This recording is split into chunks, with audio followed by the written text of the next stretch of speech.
Hello! Ngayon, magluluto tayo ng isang classic na Thai dish, stir-fried minced pork with holy basil o mas kilalang bilang pad krapao. Okay, ang next ay magpainit muna tayo ng kawali at maglagay ng kaunting mantika. Kapag mainit na yung ating mantika, pwede na tayong magisa ng bawang, sibuyas at siling Thai hanggang lumabas ang bango. Dito pa lang, panalo na ang amoy. Then after that, idagdag natin ang ating giniling na baboy at haluin hanggang magbago ang kulay. Siguraduhin dudurugin yung ating giniling para maging pantay ang pagkakaluto.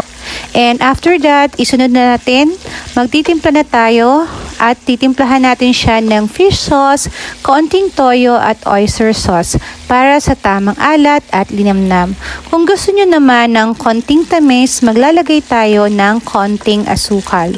Kapag luto na ang karne, patayin na natin ang apoy at ilalagay na natin ang ating pinakabida ng ulam, ang holy basil.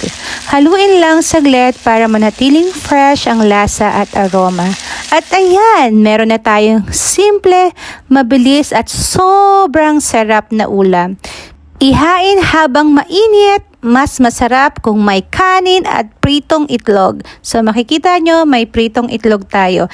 And pwede nyo tong ilagay yung pritong itlog sa ibabaw. And ayan, Thai food vibes kahit nasa bahay ka lang.